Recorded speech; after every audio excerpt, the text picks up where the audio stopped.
हमें बताया गया है कि एप्स्टीन कहानी खत्म हो चुकी है। But if the case is closed, then why is the government still hiding the evidence? फरवरी 2026 में डिपार्टमेंट ऑफ जस्टिस का एक बहुत बड़ा स्कैंडल सामने आया। एक इन्वेस्टिगेशन में पता चला कि ट्रांसपेरेंसी एक्ट के बावजूद ऑफिशियल्स ने FBI इंटरव्यू के 50 से ज्यादा पेजेस मिसप्लेस कर दिए। इन फाइल्स में डोनाल्ड ट्रंप से जुड़े एक्सप्लोजिव क्लेम्स थे और खास तौर पर उन सर्वाइवर्स की कहानियां थी जिन्हें सिर्फ 13 साल की उम्र में मार-अ-लागो से लाया गया था। But no, I don't like the pictures of Bill Clinton being shown. I don't like the pictures of other people being shown. I think it's a terrible thing. I think Bill Clinton's, you probably have pictures being exposed of other people that innocently met Jeffrey Epstein years ago, many years ago. Now the White House says these are just rumors, but that's not the point. यह video किसी list के नामों के बारे में या headlines के बारे में नहीं है। यह वीडियो उस काले सच के बारे में है जो आज भी दबा हुआ है। It's about the women who were never supposed to be believed, the web of power that protected Jeffrey Epstein, and the political system that made sure nobody paid the price.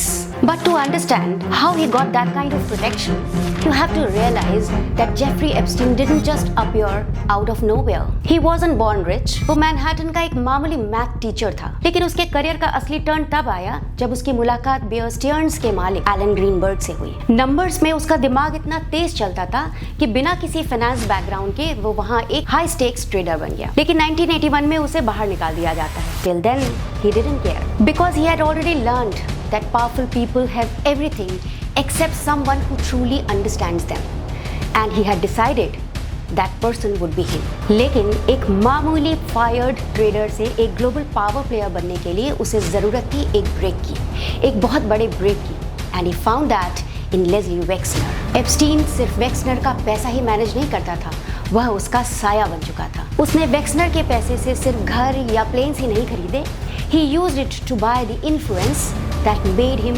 untouchable. Epstein समझ गया था कि दुनिया के सबसे अमीर लोगों के पास सब कुछ है सिवाय एक ऐसे इंसान के जो उनकी प्राइवेट प्रॉब्लम्स को सॉल्व कर सके। एंड जस्ट लाइक दैट वो बन गया बिलियनियर्स के प्राइवेट प्रॉब्लम्स का फिक्सर। यह बिल क्लिंटन या बिल गेट्स का सिर्फ दोस्त नहीं था, यह एक ब्रिज था।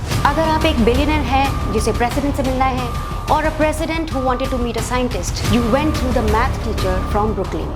एप्स्टीन ने खुद को इतना यूजफुल बना लिया कि उसका सेफ रहना बिलियनर्स की रेपुटेशन के लिए जरूरी हो गया। And when you have Bill Clinton on your plane 26 times, you have photographed Prince Andrew with his arms around a teenage girl, and when Elon Musk emails you asking what night the party will be the wildest, you are not just popular, you are protected. यह कोई दोस्ती नहीं थी, यह एक तरीका था ensure करने का कि कोई भी उसके खिलाफ बोले बिना खुद को बर्बाद किए। But this is where we stop talking about the men, क्योंकि असली कहानी उस नेटवर्क के बारे में नहीं थी जिसे एप्स्टीन ने बनाया था, उन लोगों के बारे में थी जिस पर नेटवर्क टिका था। विमेन, एप्स्टीन के लिए औरतें इंसान नहीं थी, वो एक करेंसी थी जिन्हें वो पावरफुल लोगों की लॉयल्टी खरीदने के लिए इस्तेमाल करते। Girls as young as 14 were recruited from broken homes and financial desperation. Ghislaine Maxwell उन्हें स्पास और मॉल्स में अप्रोच करती, उनके सपनों और उनके पैसों की तकलीफ़ों के बारे में पूछती और फिर उन्हें केवल $200 का लालच देकर सिंपल मसाज के लिए कन्विंस करती थी। But once they were inside the door, they were trapped forever. Virginia Giuffre सिर्फ 16 साल की थी जब मैक्सवेल ने उन्हें अपने जाल में फंसाया। सारा ransom tried to swim off the island at night.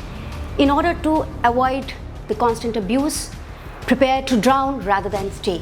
Sarah Ransom tried to swim off the island at night to escape the constant abuse, prepare to drown rather than stay. और Maria farmer ने 1996 में FBI को Epstein का सच बताने की कोशिश की थी, लेकिन अनफॉर्चुनेटली 9 सालों तक किसी ने उसके सच पर ध्यान ही नहीं दिया। सिस्टम के लिए औरतें रिप्लेसेबल थी, वो सिर्फ एक फ्यूल की तरह थी जो पावरफुल लोगों को खुश करने के लिए यूज होता था।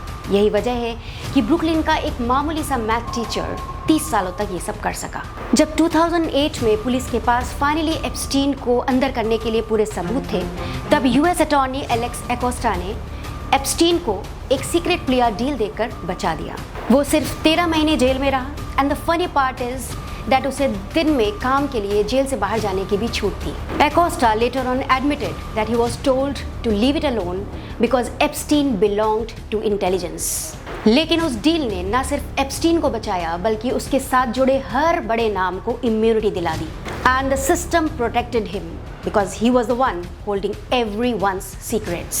सालों तक जेफरी एप्स्टीन की कहानी एक ऐसी मिस्ट्री बनी रही जिसका कोई एंड ही नहीं था. But today, the walls of silence are finally coming down.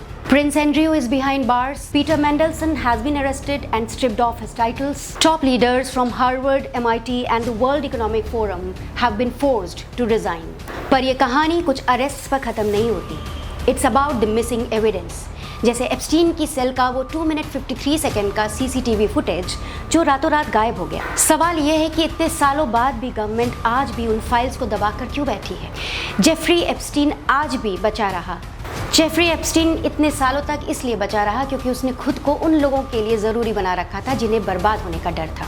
वह सिस्टम जिसने उसे बचाया वो आज थोड़ा कमज़ोर ज़रूर हुआ है पर ख़त्म नहीं हुआ. जब तक ऊपर बैठे लोग सेफ हैं और विक्टिम्स भटक रहे हैं तब तक ये प्रॉब्लम सॉल्व नहीं हुई है. बस एक बार फिर से इसे पर्दे के पीछे छिपा दिया गया है. It has been hidden once again.